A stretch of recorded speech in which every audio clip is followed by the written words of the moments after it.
Okay, so for this last part of this week's lesson, I simply wanted to take an opportunity and moment.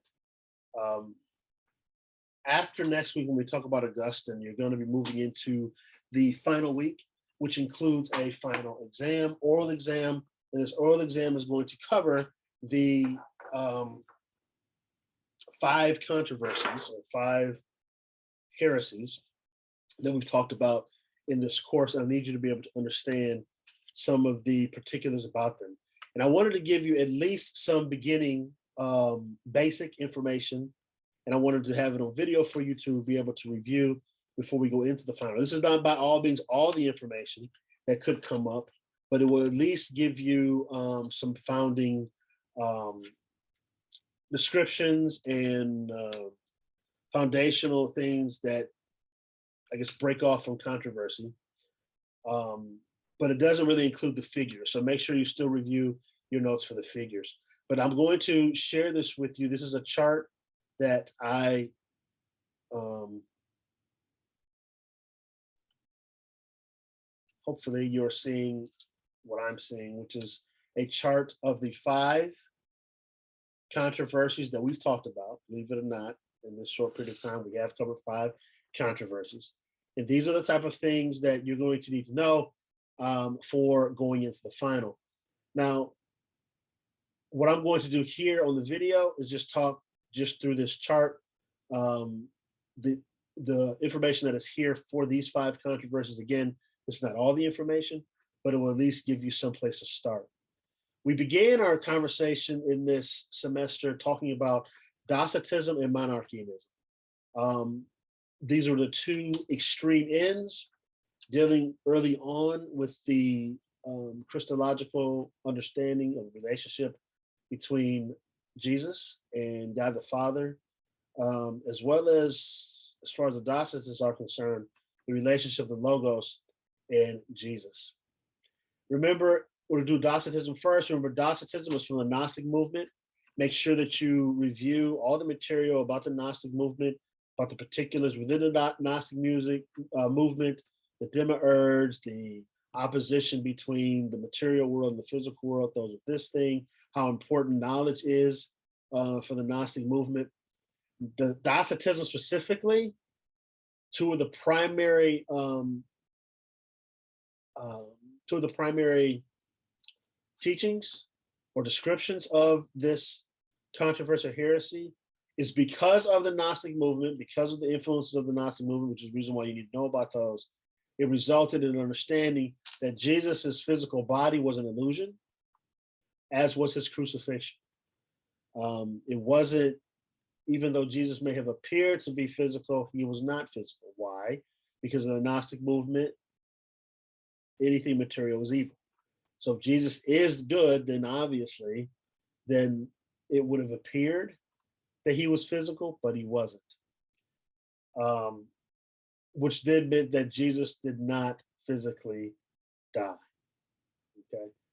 Um, Later on in the next generation, the Docetists they changed somewhat in their understanding that if there was a Jesus, if there was a material Jesus, then that material Jesus was just accompanying the true logos. And even though Jesus may have physically died, the logos didn't die. Right? God the Son never died. The other end of the spectrum is monarchianism. Monarchianism, remember, the key is monarch, one ruler, one king. They overemphasize the indivisibility of God. Therefore, there are no three persons. All right, there's just one God. So it denies Jesus's divinity. Um, which, by the way, so the Docetists, that I forgot to bring that up, what breaks them from orthodoxy is that they deny Jesus' humanity because he has to be all spirit, because only spirit is good, because of the influence of the Gnostic movement. The biggest one we've talked about in this course is Arianism. Arianism, it dilutes Jesus's divinity because it says that Jesus or God the Son was composed of a similar substance to God, but was not consubstantial with God. It was not the same substance of God. Why? because Jesus was created. Right?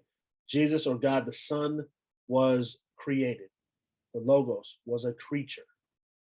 It was the greatest of all creations. It was the only thing directly created through God by God the Father. Everything else was created through the Logos, but it was a creature. And Jesus being called God the Son, or the Son of God, or even God the Son, the Logos being called the Son, is a courtesy title. There is only one God, it is God the Father.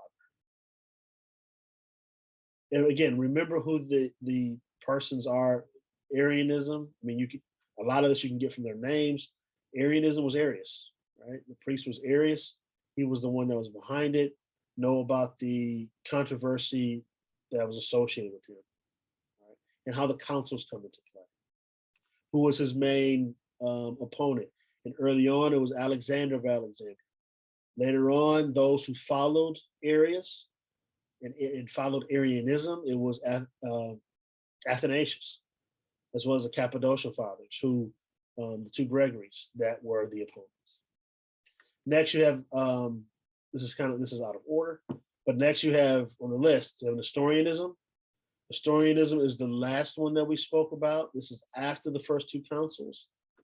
Arianism had been put to rest, but you have the priest, Nestorius. I'm sorry, not priest, bishop, Nestorius of Constantinople.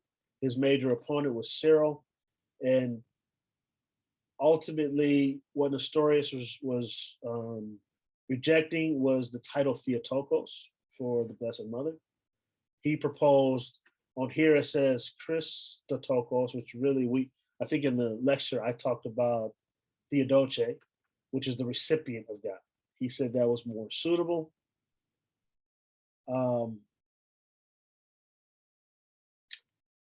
What you want to remember by his description is that the reason why he went for the recipient of God versus Theotokos, he did not like union. He did not like the language of union.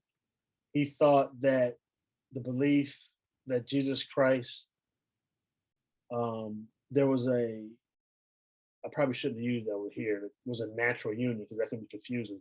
It wasn't a natural union. It was more of it was a conjunction between God and the Logos.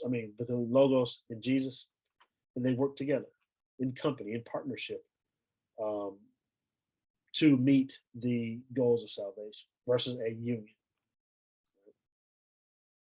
And then lastly on this list, Apollinarianism was the belief that Jesus, remember Apollinarius took a orthodox position on the human person, being that the human person is made of three parts: spirit, body, and soul.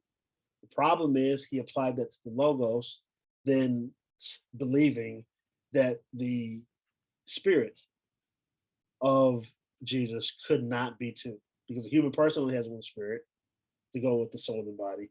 So therefore he thought also the Jesus, God the Son, would only have one spirit, and that spirit would be divine. Therefore there was no divine will. It was only the divine mind. There was no human will. There was no human will. There was no human mind. It was only the divine mind. Right? So this breaks off because it dilutes, if not outright rejects, Jesus's full humanity. So these are some of the things I just wanted to make sure you had available to you. You had this chart available to you, so you can begin to review it as we prepare for the final, after our final lesson next week on Augustus.